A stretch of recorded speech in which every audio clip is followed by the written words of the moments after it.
사랑하는 성도 여러분, 전 세계 및 전국의 지교회 성도 여러분, 지성전 मसीह में प्रिय भाइयों और बहनों, शाखा और संघी कलीसियाओं के सदस्य और तमाम विश्वासी जो इस सभा में इंटरनेट के द्वारा पूरे संसार भर से शामिल हैं, और जीसीएन दर्शकों, 여호와께서 आज के पाठ में परमेश्वर मूसा को आज्ञाएं देता है 아론과 그 아들들에게 고하여 이르기를 कि हारून और उसके पुत्रों से कहे 손을 위하여 कि तू इज़राइल के पुत्रों को आशीष दे।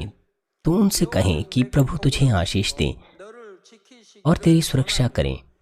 प्रभु तुझ पर अपना मुख चमकाए। 치사 은혜 प्रभु 베푸시기를 तुझे आशीष दे, तुझे शांति दे। 얼굴을 내게로 향하여 드사 इसलिए 평강하시기를 원하는 वे मेरा नाम पूरे इज़राइलियों के ऊपर प्रचार करें तो मैं उन्हें आशीष दूंगा। 이스라엘 자손에게 축복할지니 내가 그들에게 복을 주리라 말씀하십니다.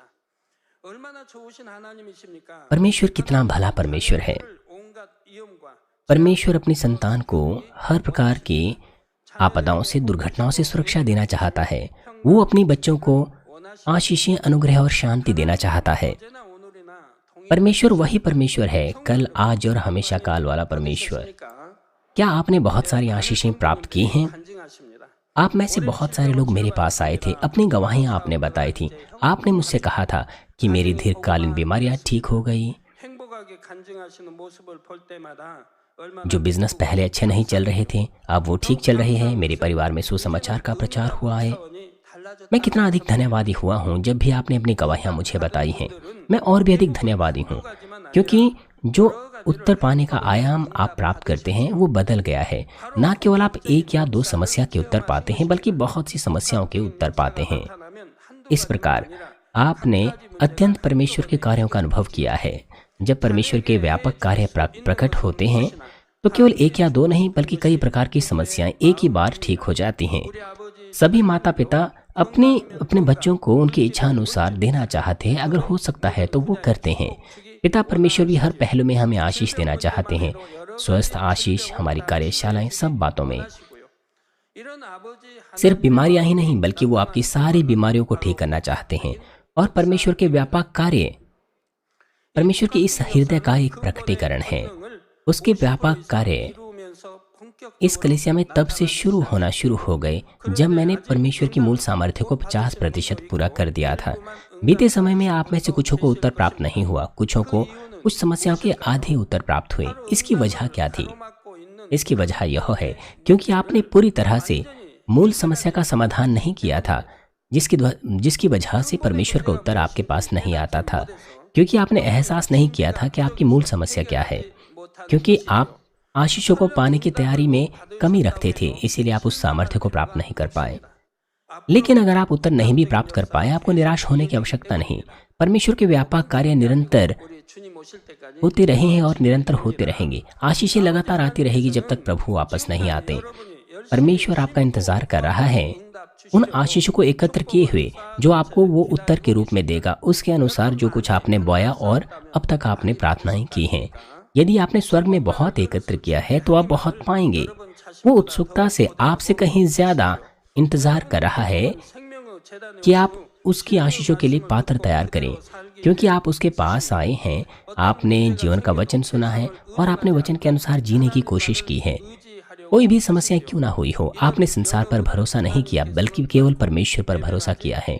इसलिए परमेश्वर अपना मुख आपसे कभी नहीं फेरता है। 편 5절에 जिस प्रकार से वो भजन संहिता 자기 도 145 में प्रतिज्ञा करता है कि क्या धन्य है वो जिसकी मदद याकूब का परमेश्वर है। वो सचमुच आपको आशीष देता है। 하나님으로 자기 도 क्या आप भी याकूब के समान करते हैं? वो कितना धन्य था 거죠. 믿고 하나님만 의지하고 जिसकी मदद, 하나님만 기뻐하시 वो कितना धन्य है जिसकी मदद याकूब का परमेश्वर है।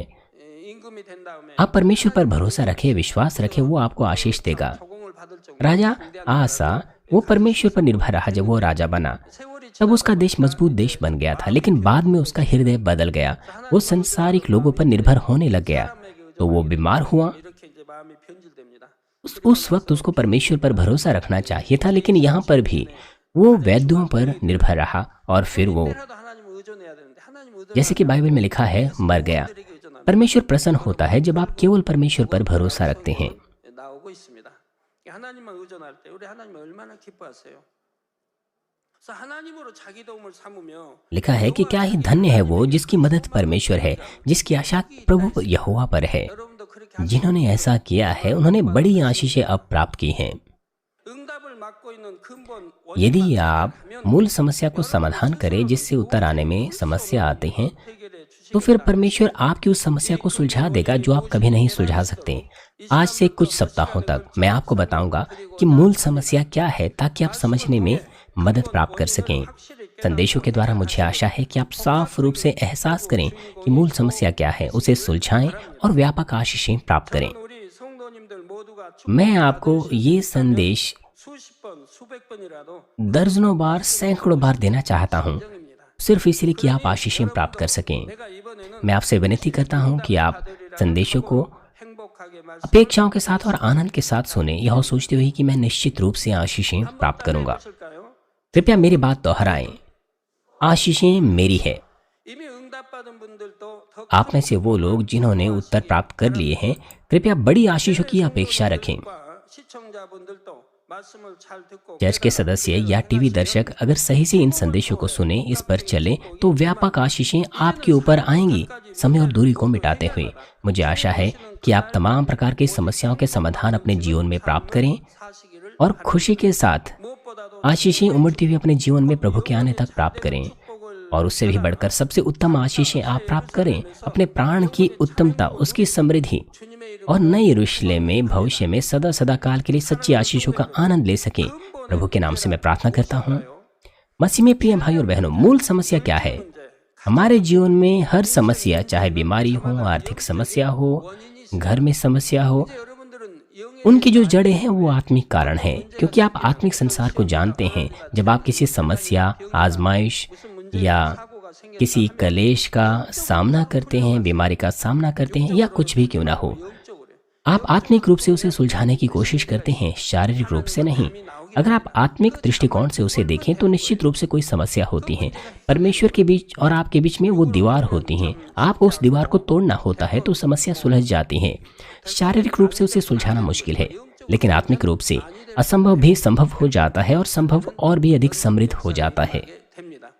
그래서 आप समस्या को आत्मिक रूप से सुलझाने की कोशिश करें, वो कुछ भी क्यों ना हो, तो फिर वो निश्चित रूप से सुलझ जाएगी। 풀리게 돼 있어요. 또 어떤 특별한 문제가 있는 것은 शायद आपके जीवन में कोई समस्या नहीं है, 소원을 응답받지 못하고 लेकिन हो सकता है अपने हृदय की इच्छाओं के आप उत्तर प्राप्त ना कर सकें और आशीषें प्राप्त ना कर सकें। 있지요. इसका भी कारण होता है। सबसे सिद्धांतिक कारण जो समस्या की जड़ होती है वो है मूल समस्या। 따라서 이 근본의 문제 곧 इसलिए अगर आप मूल समस्या को सुलझाएं, अर्थात 각가지 अगर आप मुख्य कारण को सुलझाएं, तो कई प्रकार की समस्याएं सुलझ जाएगी और व्यापक उत्तर आप प्राप्त करेंगे। आप बड़े वृक्ष के बारे में सोचिए। 많이 있죠. उस वृक्ष की बहुत सी जड़ें होती हैं। 뿌리도 많이 있고 उसमें बड़ी जड़ें होती हैं, छोटी जड़ें होती हैं, 뿌리들이 있습니다. उसमें कई छोटी छोटी जड़ें होती हैं 붙어 있는 잔뿌리가 참 많이 있습니다. जो बड़ी जड़ से जुड़ी होती हैं, चिपकी होती हैं। 뿌리들은 इसलिए अगर आप बड़ी जड़ को दूर करें, बड़ी जड़ से अगर आप छुटकारा पाएं, तो उससे चिपकी हुई छोटी छोटी जड़ें भी खत्म हो जाती हैं। 근본의 उसी प्रकार से यदि आप मूल समस्या को सुलझाएं, तो कई प्रकार की समस्याएं सुलझ जाएगी और व्यापक उत्तर आप प्राप्त करेंगे। 문제의 실마리가 इसलिए कई समस्याएं 하게 됩니다. सुलझ जाएगी और व्यापक उत्तर आप प्राप्त करेंगे। 하나 और निश्चित रूप से जो मूल कारण है वो हृदय है, जो परमेश्वर से प्रेम नहीं करता है। 난 하나 आप पूछिए अपने आप से कि कितना प्यार आप परमेश्वर से करते हैं। परमेश्वर ने आपसे बहुत प्रेम किया है। उसने अपने इकलौता पुत्र तक हमारे लिए दे दिया। लेकिन आप कितना प्रेम करते हैं परमेश्वर से? यदि आप खुद से पूछें तो आपको उत्तर मिल जाएगा। 저도 하나님을 알지 못하고 참 परमेश्वर को जाने बगैर 시절을 보냈고 청년의 때를 보냈고 मैंने अपने कई वर्ष, 30대 जब तक मैं 30 का ना हो गया, मैंने अपने कई वर्ष बर्बाद किए। 하나님을 알고 났습니다. और फिर परमेश्वर से मिलने के बाद 바로 이후로 모든 생활이 मेरा जीवन बदल गया।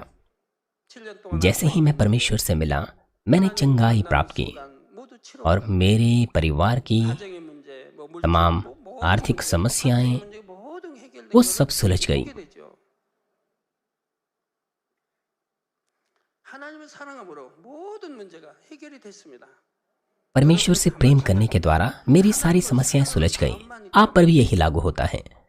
अगर परमेश्वर के प्रति आपके पास प्रेम है, 문제라는 게 있을 수가 없습니다. 다 해결이 되는 거죠. कोई मूल समस्या आपके पास नहीं होनी चाहिए, वो अब तक सुलझ जानी चाहिए। परमेश्वर की वो संतान जो उसके अनुग्रह से उद्धार पा चुकी हैं, 어려움이 वो भी कई प्रकार की मुश्किलों का सामना कर सकते हैं अगर वो परमेश्वर से प्रेम ना करें। यूहन्ना 14:15 में यीशु ने कहा, यदि तुम मुझसे प्रेम करोगे तो मेरी आज्ञाओं को मानोगे। 말씀하십니다. 이 말씀대로 하나님을 जैसे कि इस आयत में कहा गया है, यदि हम परमेश्वर से प्रेम रखते हैं तो हम उसकी आज्ञाओं को मानते हैं, तो निश्चित रूप से परमेश्वर से हम प्रेम पाएंगे 반면에 하나님을 사랑하지 않는 사람 और हम सब बातों में समृद्ध होंगे। और दूसरी तरफ जो परमेश्वर से प्रेम नहीं करता, वो उसकी आज्ञाओं को नहीं मानता है। वो व्यक्ति पाप करता है, आज्ञा उल्लंघन करता है। आपको उन बातों को निकाल फेंकना चाहिए जो परमेश्वर निकाल फेंकने को कहता है, लेकिन आप ऐसा नहीं करते। आपको वो नहीं करना चाहिए जो परमेश्वर नहीं करने को कहता है। परमेश्वर कहता है ईर्ष्या ना करें, वैर ना करें, चोरी ना करें, व्यभिचार ना करें, ऐसी बहुत सी चीजें हैं। परमेश्वर कहता है उसे ना करें, लेकिन आप करते हैं। ये कितना अच्छा होगा अगर आप उन्हें ना करें। ये सब चीजें बुराई हैं। यदि आप उन्हें निकाल फेंकें तो आपका हृदय पवित्र हो जाएगा, साफ हो जाएगा, भला हो जाएगा और परमेश्वर से आप प्रेम पाएंगे। 성령의 감동감과 आप उभरता हुआ अनुग्रह परमेश्वर से पाएंगे, पवित्र आत्मा की प्रेरणा, पवित्र आत्मा की भरपूरी पाएंगे, अगुवाई पाएंगे। लेकिन आप इन बुराइयों को दूर नहीं करते। आप अंधकार की ताकतों के कार्य प्राप्त करते हैं। ये कितना दुखद है। जैसे कि पहला यूहन्ना के 14:24 के पहले हिस्से में कहता है कि जो मुझसे प्रेम नहीं रखता वो मेरी आज्ञाओं को नहीं मानता है। यदि आप प्रभु से प्रेम करते हैं तो जो वो कहता है आप उसे मानेंगे, लेकिन आप प्रभु से प्रेम नहीं रखते, इसीलिए आप उसका वचन नहीं मानते। आप खुद से पूछें कि क्या आप परमेश्वर से प्रेम करते हैं या नहीं। केवल होठों से अपने प्रेम का इजहार करने का परमेश्वर के प्रति उसका क्या फायदा है। आपको अपने हृदय से उसे प्रेम करना चाहिए, फिर अंगीकार करना चाहिए। 여러분이 하나님을 사랑하는 मैं इस मूल समस्या के ऊपर लगातार आपको प्रचार करता रहूंगा। आप अपने आप को पूछें और जांचें कि क्या आप परमेश्वर से प्रेम करते हैं या नहीं। 내게 병이 오는 거. जब आप परमेश्वर से प्रेम करते हैं तो क्या आप उत्तर प्राप्त नहीं करेंगे? ऐसा नहीं है। आप पाएंगे जो कुछ आप मांगेंगे। आप मुझे देखिए, 주변에 축복받아가는 분들 보면 그렇지 않습니까? आप अपने आसपास के 사랑한 분들은 और मेरे आसपास के लोगों को देखिए जो आशीष पाते हैं, जो परमेश्वर से प्रेम करते हैं। और अगर वो बीमार हो जाएं, वो अस्पताल नहीं जाते। 한번 가족들이 5 साल चाहे इस चर्च में उन्हें 10 साल हो जाएं। इस चर्च में बहुत से प्राथमिक कक्षा के, मध्य कक्षा के, उच्च स्तरीय कक्षा के विद्यार्थी, उन्होंने कभी दवाएं नहीं ली हैं। 많이 있어요. 우리 대학교 졸업한 가난들. 저도 하나님 영접하고 나서 저나 제 집사람이 35 वर्ष गुजर गए हैं जब से मैंने प्रभु को ग्रहण किया। मेरी पत्नी, मेरी बेटियां, तीनों बेटियां कभी अस्पताल नहीं गए। उन्होंने कभी कोई दवाएं नहीं ली। आप इस बात को जानते हैं, 하나님을 사랑했기 때문에 처음부터 어떤 병 क्योंकि वो परमेश्वर से प्रेम करते हैं। परमेश्वर ने उन्हें शुरुआत से सुरक्षा दी है। मैं 7 वर्षों तक बीमार था। मेरा परिवार गरीब था, लेकिन परमेश्वर ने मुझे बहुत अमीर कर दिया, धनी कर दिया। 뭐 지식이 많습니까? 사교성이 있습니까? क्या मेरे पास बहुत सा ज्ञान है? क्या मेरे पास कोई कौशलता है? 모든 게 부족해요. मेरे पास हर चीज की घटी है, मुझ में हर बात की कमी है। 사랑한 것만은 누구보다도 승리. लेकिन मैं परमेश्वर से प्रेम करता हूँ सबसे बढ़कर। 누구보다 मुझ पर इस वजह से बहुत सा सताव होता है, लेकिन मैं परमेश्वर से सबसे बढ़कर प्रेम करता हूँ। इसीलिए परमेश्वर मुझे उत्तर देता है जो भी मैं प्रार्थना करता हूँ। मैं सारी आशीषें, आर्थिक, परिवार, बच्चों की सब आशीषें प्राप्त करता हूँ। मेरे बच्चे भी अब संसार में काफी जाने माने हो गए हैं प्रसारण के द्वारा। 개국의 전파를 타고 있지 않습니까? 그렇게 하나님의 역사에 가시 लगभग 200 देशों में 부족한 것이 뭐가 있어요? परमेश्वर इस प्रकार से कार्य कर रहा है। 내 말을 지키지 아니한다. 즉 하나님을 사랑하기 때문에 하나님 말씀대로 살게 됩니다. यदि आप परमेश्वर से प्रेम करते हैं तो आप परमेश्वर के वचनानुसार जिएंगे। 잘하지요. यदि बच्चे अपने माता पिता से प्रेम करते हैं तो वो अपने माता पिता की बातों को अच्छे से मानेंगे। 말씀하신 대로인데 इसीलिए आप आशीषें प्राप्त नहीं कर पाते, क्योंकि आप आज्ञा पालन नहीं करते, क्योंकि आप परमेश्वर से प्रेम नहीं करते, इसीलिए आप आशीषें नहीं पा सकते। 성삼으로 죄의 यदि आप पाप करें तो शत्रु, दुष्ट और शैतान हमें दोष लगाता है। कई प्रकार की आपदाएं फिर हमारे ऊपर आती हैं उन पाप के दंड के रूप में। 그러니 하나님 यह पाप हमारे और परमेश्वर के बीच में दीवार भी खड़ी करता है और इससे परमेश्वर के साथ हमारी बातचीत टूट जाती है। तो फिर आप परमेश्वर से कितनी ही प्रार्थना क्यों ना करें, उसके उत्तर हमारे पास नहीं आते। यह साफ रूप से यशायाह 55 अध्याय 59 अध्याय 1 और 2 में लिखा है कि सुनो, यहोवा का हाथ ऐसा छोटा नहीं हो गया कि उद्धार ना कर सके, ना ऐसा बहरा हो गया है कि सुन ना सके, परंतु तुम्हारे अधर्म के कामों ने तुम्हारे और तुम्हारे परमेश्वर से अलग कर दिया है, तुम्हें तुम्हारे परमेश्वर से अलग कर दिया है, और तुम्हारे पापों के कारण उसका मुंह ऐसा छिप गया है कि वह नहीं सुनता। आपके पापों से परमेश्वर का मुख आपसे छिप गया है। आपने पाप की दीवार परमेश्वर के सामने खड़ी कर दी है, क्योंकि आपके अधर्मों ने आप और परमेश्वर के बीच में अलगाव कर दिया है। इसलिए परमेश्वर आपकी प्रार्थनाओं को नहीं सुनता है। परमेश्वर का मुख आपसे छिप गया है, इसलिए परमेश्वर आपको नजरअंदाज करता है और आपकी नहीं सुनता। इसलिए आप उत्तर प्राप्त नहीं करते, यद्यपि आप प्रार्थना करते हैं, लेकिन आपके अधर्म ने आप और परमेश्वर के बीच में अलगाव कर दिया है। आपके पापों ने उसके मुख को आपसे ऐसा छिपा दिया है कि वह नहीं सुनता। भजन संहिता 66:18 में लिखा है कि यदि मैं अपने हृदय में दुष्टता रखूं तो प्रभु मेरी नहीं सुनेगा। अगर मैं अपने हृदय में अधर्म रखूं तो वो मेरी नहीं सुनेगा।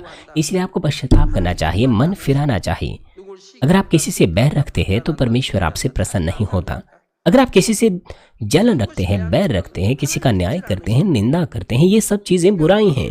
अगर इस तरह की चीजें आप में हैं तो परमेश्वर आपके नहीं सुनता। इसलिए आप उत्तर प्राप्त नहीं करते, यद्यपि आप प्रार्थना करते हैं। यदि मैं अपने हृदय में दुष्टता रखूं तो प्रभु मेरी नहीं सुनेगा। आपको क्या करना चाहिए? अब आपको पश्चाताप करना चाहिए, पापों से मन फिराना चाहिए, बुरी हृदय को भले हृदय में बदलना चाहिए, अपने हृदय को भलाई, प्रेम में, दीनता और नम्रता में बदलना चाहिए। तो आपकी प्रार्थनाएं सुनी जाएगी, परमेश्वर आपकी सुनेगा। और अगर परमेश्वर आपकी सुनेगा तो निश्चित रूप से आप उत्तर पाएंगे। यदि परिवार के लोग एक दूसरे से प्रेम ना रखें तो वो एक दूसरे से दूरी महसूस करते हैं, उनकी आपस की बातचीत टूट जाती है, वो अजनबी हो जाते हैं। हमारे और परमेश्वर के बीच में भी ऐसा ही है।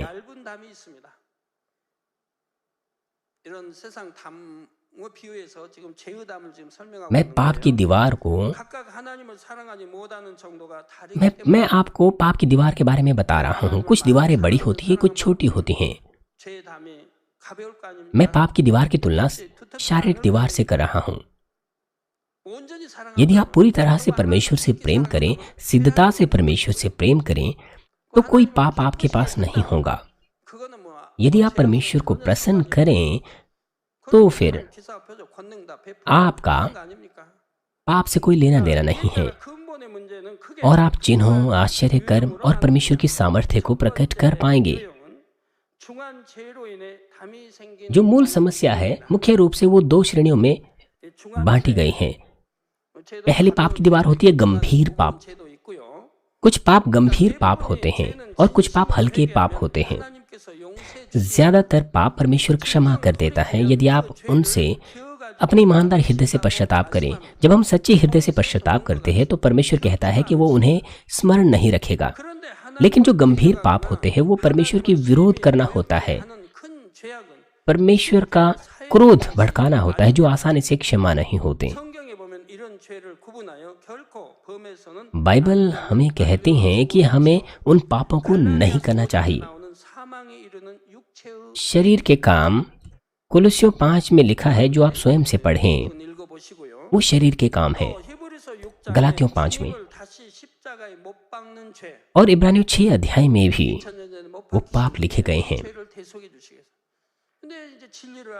हमारा प्रभु क्रूस पर चढ़ा हमारे पापों को मुक्त करने के लिए, लेकिन आप फिर से उसे क्रूस पर चढ़ाते, फिर से उसे कीले ठोकते हैं। यद्यपि आप सत्य जानते हैं और आपने प्रभु को ग्रहण भी कर दिया है। जानबूझकर सत्य का ज्ञान पाने के बाद अगर आप पाप करें, जैसे कि इब्रानियों 10 में लिखा है, आप पाप करते हैं यद्यपि आप जानते हैं कि यह पाप है, और आप पवित्र आत्मा के विरुद्ध, पवित्र आत्मा का तिरस्कार, जैसे कि मत्ती 12 में लिखा है, ये सारे वो पाप है जो ना क्षमा होने वाले पापों की श्रेणी में पाए जाते हैं। मैं हमेशा इसके बारे में आपको बताता हूँ। कुछ ऐसे पाप है जो आपको मृत्यु की ओर ले जाते हैं। ऐसे पाप आप कभी ना करें। मैंने आपको कहा है कि शरीर के काम 2 प्रकार के होते हैं। पहला वो जो आपको मृत्यु की ओर ले जाते हैं, और दूसरा जो आपको मृत्यु की ओर नहीं ले जाते। मैंने आपको ये भी बताया है कि वो कौन से पाप है जो आपको मृत्यु की ओर ले जाते हैं। 내가 누굴 미워 तो फिर वो शरीर के कौन से काम हैं जो आपको शरीर की ओर, मेरा मतलब है मृत्यु की ओर नहीं ले जाते। मान लीजिए 혈기를 못 आप किसी से बैर रखते हैं। 누굴 때렸다. 때렸으니까 행함으로 나타냈으니까 이것도 폭력이라고 하는 जब आप अपने अंदर उस बैर को क्रिया में प्रकट करते हैं 폭력죄다. 아니 미워서 때린 미움 तो वो पाप हो जाता है। आपका जो बैर है शरीर के काम में प्रकट हो जाता है। मान लीजिए आप किसी से बैर रखते हैं और फिर उसे पीटते हैं। आप इसलिए पीटते हैं उसे क्योंकि आप उसे बैर रखते हैं, 그러나 이런 거 가지고는 사망이 이르진 않는다 이 말입니다. लेकिन यह मृत्यु की ओर नहीं ले जाता है। 고치려고 노력하고 노력하다 यदि आप पश्चाताप करें और उससे मन फिराने की कोशिश करें तो अंततः आप मन फिरा चुके होंगे। 1년, 2년, 3년 क्या आपको लगता है 행하겠습니까? 이제는 버리게 되죠. 그럼 कि जो 2 या 3 साल से प्रभु को ग्रहण कर चुका है, क्या वो हिंसा करता रहेगा? नहीं, वो उसे दूर कर देगा। इसलिए यह बड़ी पाप की दीवार नहीं बनेगी। अगर आप पश्चाताप करें, मन फिराएं, तो परमेश्वर आपको क्षमा करेगा, उसे स्मरण ना रखेगा। लेकिन इसके अलावा शरीर के दूसरे कुछ ऐसे पाप है जिन्हें परमेश्वर स्मरण रखता है, जिनके लिए परमेश्वर पश्चाताप का आत्मा नहीं देता। 배경을 주지 않는 ये शरीर के काम है। 사망이 이르는 육체일이라고 알려드렸죠. 여러분 신앙생활도 열심히 하고 기도하고 내가 해 나가는데 우리 남성도님들 जब आप मेहनत से अपना मसीह जीवन जीते हैं, प्रार्थना करते हैं, लेकिन अगर आपका व्यापार आपकी अपेक्षा अनुसार नहीं जाता है, नहीं चलता है, तो आपको मूल समस्या ढूंढनी चाहिए और उसे सुलझाना चाहिए। 근본의 문제를 찾아서 해결을 해요. 내가 사망에 이른 육체일을 행했다는 거. यदि आपने शरीर के काम किए हैं जो मृत्यु की ओर ले जाते हैं तो आपको पश्चाताप करना चाहिए। 내가 아닙니다. 내 마음 근본에서 뿌리채 뽑아야 됩니다. मैं अब उसे नहीं करूंगा, ये सही नहीं है। आपको उसकी जड़ को ही अपने हृदय से उखाड़ देना चाहिए। अन्यथा आप वही पाप फिर से कर सकते हैं जब वो परिस्थिति आती है। आपको पूरी तरह से अपने हृदय से उसे मिटा देना है। 그래야 이제 하나님과 완전히 정리가 되는 거예요. तब सारी समस्याएं परमेश्वर के सामने सुलझ जाएगी।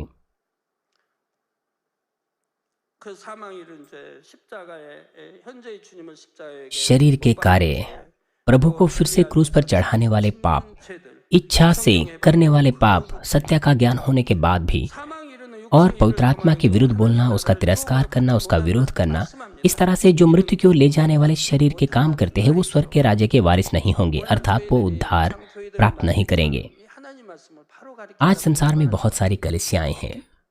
그냥 믿으면 구원받습니다. ये कितना अच्छा होता अगर वो सही से परमेश्वर का वचन सिखाते। 구원받는다는 말씀은 없어요. केवल विश्वास करने से आप उद्धार पाएंगे? बिल्कुल नहीं, बाइबल ऐसा नहीं कहती है। उसके पीछे एक शर्त है। 단서가 있다 이 말입니다. जब आप विश्वास करें उन शर्तों के अनुसार तो आप उद्धार पाएंगे। वहाँ शर्त है। ऐसा नहीं है कि आप पाप करेंगे तो भी उद्धार प्राप्त कर लेंगे। कुछ ऐसे पाप है अगर आप पश्चाताप भी करें आप क्षमा प्राप्त नहीं कर पाएंगे। कलीसियाओं को वो सिखाना चाहिए ताकि लोग सही मसीह जीवन जी सकें और आशीषें प्राप्त कर सकें। 사함받지 못한다. वो जो पवित्र आत्मा की निंदा करने वाले पाप करें वो कभी भी क्षमा प्राप्त नहीं कर सकते। आपने देखा है उन लोगों का क्या हुआ जिन्होंने पवित्र आत्मा की निंदा के पाप किए थे। कुछ लोग मर गए, कुछों के व्यापार जब्त हो गए, खत्म हो गए, कुछों को असाध्य बीमारियां लग गई। 아나니아 삽비라가 베드로 앞에 나가 속입니다. हनन्याह और सफीरा, 베드로가 뭐라고 그랬어요? उन्होंने प्रेरित पतरस को धोखा दिया। तब पतरस ने कहा कि उन्होंने पवित्र आत्मा को धोखा दिया है, पतरस को नहीं। 거짓말하니까 성령을 속였다고 해요. जब उन्होंने परमेश्वर के दास को धोखा दिया जिसके पास परमेश्वर का सामर्थ्य था, बाइबल कहती है उन्होंने पवित्र आत्मा को धोखा दिया। आपको पवित्र आत्मा की निंदा के पाप अब से नहीं करने चाहिए। 결말을 낳는지 मैं निश्चित हूँ 성도님들 कि अक्सर आपने उन पापों के नतीजे, बहुत गंभीर नतीजे देखे हैं। जिन्होंने ऐसे पाप किए हैं उनका अंत बहुत दयनीय रहा है। 불구의 몸이 उन्हें कई प्रकार की असाध्य बीमारियां लग गई 또 진리를 या फिर वो अपंग हो गए दुर्घटना की वजह से। बाइबल कहती है कि जो सत्य को जानकर, जानबूझकर पाप करते हैं वो अनंत आग की सजा नरक में प्राप्त करेंगे।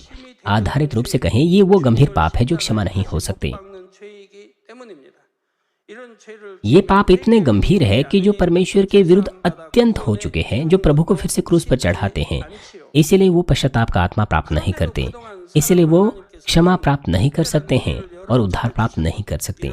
मगर प्रेमी परमेश्वर ने कई मौके दिए हैं विशेष अनुग्रह में, यहाँ तक कि ताकि ऐसे गंभीर पाप भी क्षमा हो सके।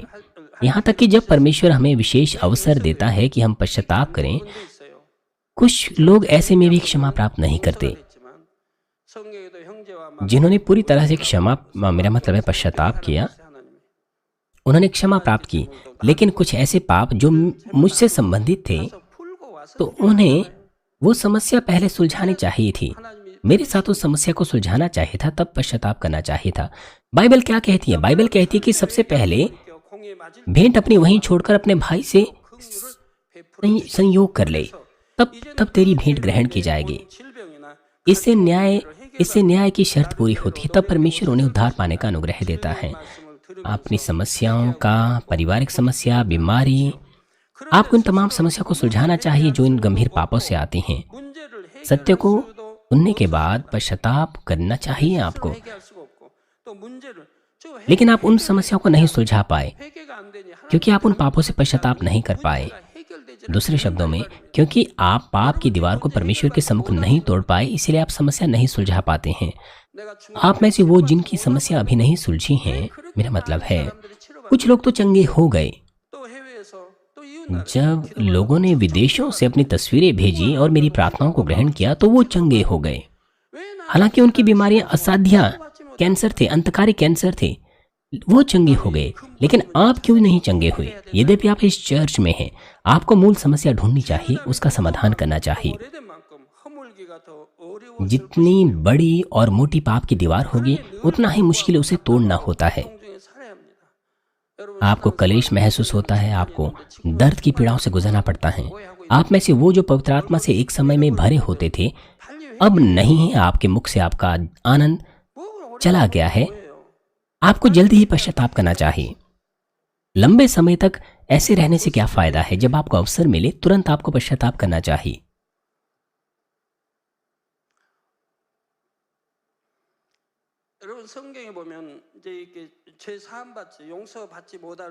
जिनको क्षमा नहीं मिली है, उनकी पाप की दीवार परमेश्वर के सामने बहुत बड़ी है। क्योंकि वो बहुत बड़ी है, इसलिए वो उन्हें स्वयं से उस दीवार को स्वयं से नहीं तोड़ पाते हैं। यद्यपि वो चाहते हैं, लेकिन नहीं कर पाते। परमेश्वर के अनुग्रह के बगैर, पश्चाताप की आत्मा के बगैर वो नहीं तोड़ पाते हैं। इब्रानियों 6 और 10 अध्याय हमें बताता है कि अगर परमेश्वर पश्चाताप का आत्मा ना दे तो कोई क्षमा नहीं मिलती है। अब आप क्यों पश्चाताप का आत्मा प्राप्त नहीं करते, यद्यपि आप पश्चाताप करने की कोशिश करते भी हैं? आप मुझे ध्यान से सुने।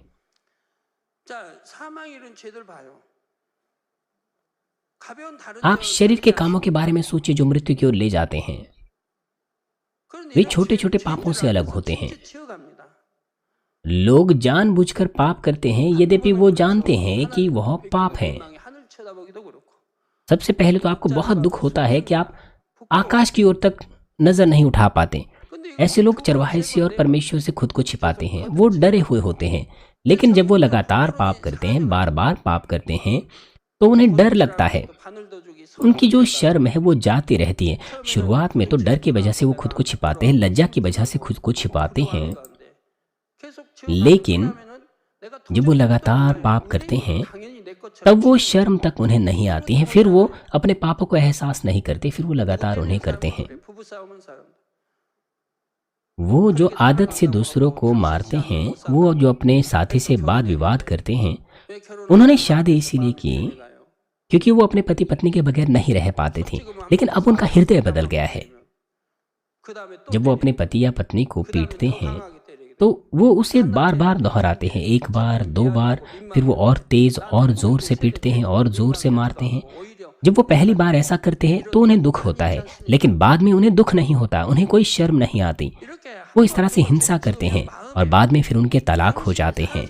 इस तरह से अगर आप 1 बार 2 बार पाप करें तो आपका भला हृदय, भला विवेक मर जाता है, वो बुरा बन जाता है। 선한 마음이 자꾸 사라지고 악한 भलाई 마음으로 खत्म हो 변하는 जाती है, उसमें बुराई भर जाती है। 그러니까 죄도 처음에 지을 때는 공고한데 점점 जब आप 지어가면 शुरुआत में पाप 공고한 करते 그 हैं तब 가운데로 आपके हृदय में आपको कष्ट होता है, लेकिन फिर ऐसा समय आता है जब आपके हृदय में कष्ट तक नहीं होता है। 자꾸 짐짓 죄를 지어가니까 점점 내 안에 선한 लोग तो 마음이 कहते हैं कि उसके अंदर तो बिल्कुल भी अब विवेक ही नहीं बचा है। 저 사람은 양심도 없다 그런 사람도 있잖아요. 너무 악하니까 इसका मतलब यह 정이 है 없으니까. 즉 कि वो 화인마저 बहुत बुरा है, 화인마저 अब उसके अंदर कोई भलाई ही नहीं बची है। इसका मतलब है कि उनका जो विवेक है गर्म लोहे से दाग दिया गया है। 악한 마음으로 가득 차 있는 उनका 게 짐짓 죄를 विवेक गर्म लोहे से दाग दिया गया है, उनके हृदय बुराई से भर गए हैं, क्योंकि वो जानबूझकर पाप करते हैं। इसलिए धीरे धीरे करके भलाई खत्म हो जाती है और बुराई उनके हृदय में भर जाती है। 바람 펴봐요. 그때는 안에 सभी पापों के साथ ऐसा है। मान लीजिए 죄송한 줄도 알고 पति का कोई प्रेम प्रसंग कहीं चल रहा है। सबसे पहले तो उसे दुख होता है, वो अपनी पत्नी के साथ बेहतर होने की कोशिश करता है। लेकिन अगर वो अपना प्रेम प्रसंग एक बार, दो बार, तीन बार करता है तो उसके बाद वो उसकी आदत पड़ जाती है, फिर उसे दुख नहीं होता। 당신 어떻게 이러냐고 और बाद में जब उसकी पत्नी को पता चल भी जाता है और अपनी पत्नी अपने पति से जब वो विवाद करती है, वो तलाक लेने की तक, मेरा मतलब है जब वो वाद विवाद करती है तो पति तलाक लेने की बात कर लेता है। पापों के प्रति उसका हृदय नम हो जाता है जब वो लगातार पाप करता है, और पाप की जो दीवार है परमेश्वर के सम्मुख मोटी और मोटी होती जाती है। फिर वो उसे स्वयं नहीं तोड़ पाता। उसे परमेश्वर के अनुग्रह से तोड़ देनी चाहिए, लेकिन परमेश्वर बहुत लंबे समय पहले उसे छोड़ चुका है, 스스로 할 수가 없는 거예요. क्योंकि परमेश्वर अपना अनुग्रह या पश्चाताप का आत्मा उसे नहीं देता है। 하나님이 은혜 주셔야 헐겠는데 너무 इसलिए वो पश्चाताप नहीं कर पाता, उस दीवार को नहीं तोड़ पाता। 외면해 버리신 지가 오래됐어요. 외면해 버리시고 회개형을 안 주시니까 이제 헐 수가 없다 이 말입니다.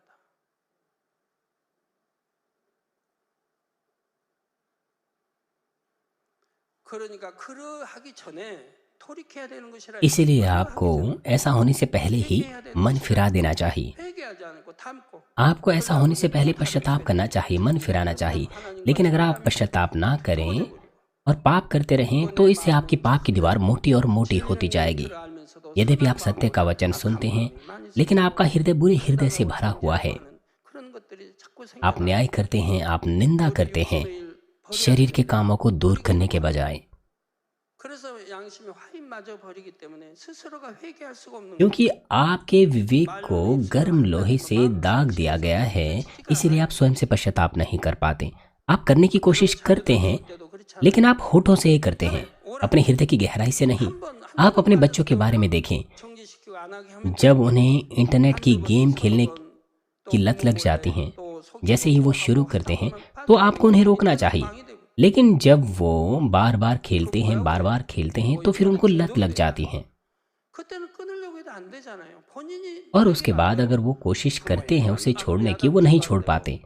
본인도 노래 यद्यपि वो कोशिश करते हैं छोड़ने की, यद्यपि उनके माता पिता उन्हें डांटते हैं, लेकिन वो नहीं छोड़ पाते, 그런 것을 내주다 보니까 또 내 क्योंकि वो अपना हृदय पूरी तरह से उन खेलों में लगा देते हैं।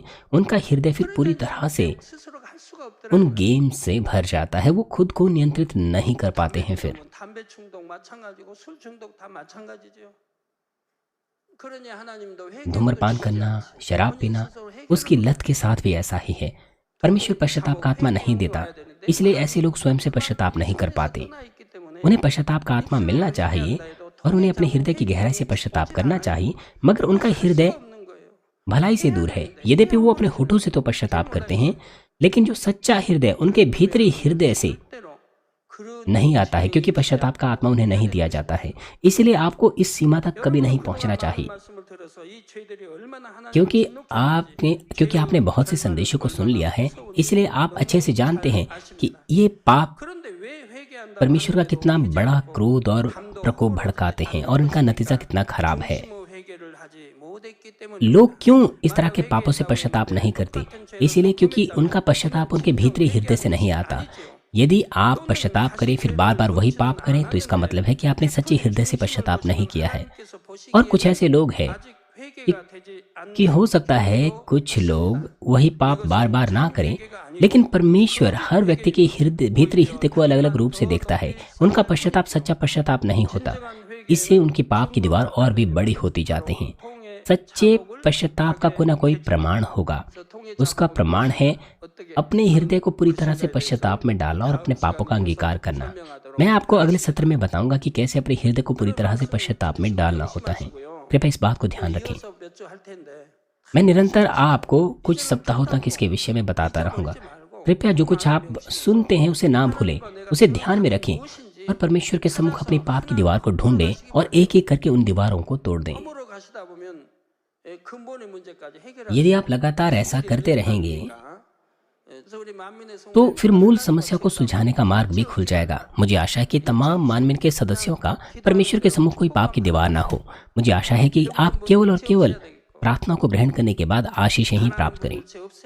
आप में से कोई बीमार नहीं रहना चाहिए और कोई गरीब नहीं रहना चाहिए।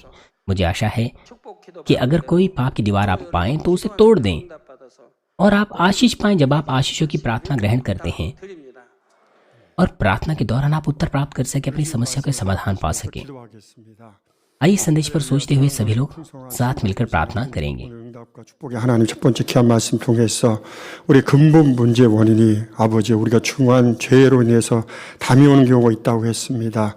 특별히 히브리서 6장 10장 또 사망에 이르는 죄, 성령 해방, 모욕, 거도 이런 죄들 참으로 사함받기 어려운 죄들. 그러나 이제 나는 목자의 아버지여 긍휼과 사랑이 있기 때문에 아버지 긍휼을 하신 가운데 우리가 청년 마음만 먹고 결단한다면 회개할 수 내려 주고 계시는데 우리 모두 이런 근본 문제 원인을 찾아서 해결함으로 응답과 축복의 하나님을 만날 수 있는 우리 만민의 모든 성도들에게 축복해 주옵소서. 감사하며 우리 주 예수 그리스도 이름으로 기도함나이다. 아멘. 당장님의 환자 기도를 받으시겠습니다. 아프시고 연약한 곳에 손을 얹고 기도 받으시고. वीडियो के माध्यम से सीनियर पास्टर की प्रार्थना को ग्रहण किया जाएगा बीमारों के लिए। अगर आप बीमार हैं अपना हाथ अपने बीमारों पर अंगों पर रखें और अगर आप बीमार नहीं हैं अपना हाथ अपनी छाती पर रखें। विश्वास इस प्रार्थना को अपने हृदय की इच्छाओं के लिए ग्रहण करें। हालेलुया। सर्वशक्तिमान हमारे प्रेमी पिता परमेश्वर, कृपया अपना हाथ तमाम विश्वासियों पर रखिए जो इस वक्त इस प्रार्थना को ग्रहण कर रहे हैं। समय और दूरी को मिटाते हुए अपना कार्य उन तमाम लोगों पर प्रकट कीजिए जो इस वक्त इस प्रार्थना को जीसीएन और इंटरनेट पर शाखा और संघी कलीसियाओं में और परमेश्वर की संतान संसार भर में ग्रहण कर रहे हैं। उन्हें हृदय से विश्वास करने के योग्य विश्वास दीजिए। नकारात्मक विचार और शक दूर कीजिए। तमाम क्लेश और आजमाइशें दूर कीजिए।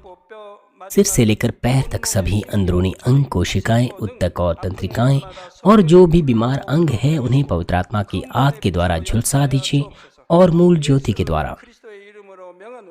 यीशु मसीह के नाम से मैं आज्ञा देता हूँ, शत्रु, दुष्ट और शैतान, सभी बीमारियां, रोगाणु, विषाणु और निर्बलताएं दूर हो, ज्योति आ जाए। कृपया उनके तमाम असाध्य और अंतकारी रोग पवित्र आत्मा की आग के द्वारा झुलसा दीजिए। तमाम प्रकार की महामारियां, मलेरिया सहित दूर कीजिए। सभी संक्रामक रोग जैसे कि जुकाम और बुखार उनसे दूर हो, उन्हें सुरक्षा दीजिए। सभी प्रकार के रोगाणुओं और विषाणुओं से, तमाम पेट, फेफड़े, जिगर, छाती, यूट्रिन और आंतों के कैंसर से उन्हें चंगा कीजिए। एड्स, लुकेमिया, दिमागी रक्तघात, उच्च रक्तचाप, धीमा रक्तचाप, थायराइड की समस्याएं, हृदय, फेफड़े और स्त्री रोग और तमाम सूजन और जलन दूर हो। 모든 염증도 깨끗게 하여 주옵소서. 소아마비, 중풍, 관절염, 디스크도 पोलियो, लकवा, गठिया और हन्नीटी डिस्क से उन्हें चंगा कीजिए। पीठ दर्द, सिर दर्द और मानसिक दर्द और सभी दूसरे दर्द गायब हो जाएं। मिर्गी, स्वलिनता, उदासी, तंत्रिका रोग और दूसरी मानसिक बीमारियां दूर हो। सभी प्रकार के लकवे खुल जाएं, उठें, चलें और कूदें। आंखें सामान्य देखने लगें, कान सामान्य सुनने लगे, अंधे देखने लगे, बहरे सुनने लगे और गूंगे बोलने लग जाएं। उन्हें तमाम प्रकार के दुर्घटना के दुष्प्रभाव से चंगा कीजिए। उनकी टूटी हड्डियां जोड़ दीजिए। उन्हें जलन से ठीक कीजिए। जलन और दहन संवेदना उनसे दूर हो। पिता, कोई दाग वहां न रह जाएं। सभी प्रकार की नशे की लत से, जहर पदार्थ और उनके इस्तेमाल से साफ हो जाओ। मृत कोशिकाओं, तंत्रिकाओं को फिर से जला दीजिए। मृतकों को जला दीजिए। उन्हें गर्भधारण की आशीष दीजिए। आप गर्भधारण की आशीष प्राप्त करने पाएं। यीशु मसीह के नाम से मैं आज्ञा देता हूँ, शत्रु दुष्ट और शैतान, हवाओं के सामर्थ्य के शासक, स्वर्गीय स्थानों की बुराई की सेनाएं और उनके दास दूर हो। बुरी, अशुद्ध, झूठी, धोखे की और अलग करने वाली आत्माएं और अंधकार के तमाम बल दूर हो। दुष्टता के तमाम बंधन खुल जाएं, अंधकार दूर हो, ज्योति आ जाएं। पिता परमेश्वर, उन्हें ताकत दीजिए कि वे प्रार्थनाओं में पुकारें। पापों को दूर करने की उन्हें सामर्थ्य के अधिकार दीजिए और वे पवित्र हो जाएं। जब उनका प्राण समृद्ध होता है, सब बातों में वे भले चंगे रहें और उनके परिवारों में भी सुसमाचार का प्रचार किया जाए। उन्हें सुरक्षा दीजिए तमाम दुर्घटना और विपत्तियों से पूरे सप्ताह भर, और आशीष दीजिए कि एक समृद्ध जीवन बिना समस्या के वे जी सकें। पवित्र आत्मा के अग्निमय बाड़े में स्वर्गीय सेना, स्वर्गदूतों और अपनी धधकती आंखों के द्वारा अपने सभी बच्चों को, उनके घर, कार्यशालाओं और व्यापारों को सुरक्षा दीजिए। विद्यार्थियों को बुद्धि और समझ दीजिए। जोश और जुनून, मेहनत से पढ़ाई करने के लिए उन्हें दीजिए। उनका हृदय और मन संसारिक चीजों से बचाएं और वो परमेश्वर को और भी अधिक जोश के साथ प्रेम करने पाएं। चाहे आपके बच्चे खाएं, पिएं या जो कुछ भी करें, इन सब में वो अपना जीवन पिता परमेश्वर आपको महिमा देते हुए जीने पाएं। वे जीवित परमेश्वर की गवाही ये कहकर देने पाएं कि मैं परमेश्वर से मिला हूं, मैंने परमेश्वर का अनुभव किया है, उससे उत्तर और आशीषें प्राप्त किए हैं। पिता परमेश्वर, आपका धन्यवाद। सारी महिमा केवल आपको मिले। हमारे प्रभु यीशु मसीह के नाम से मैं प्रार्थना करता हूँ, आमीन।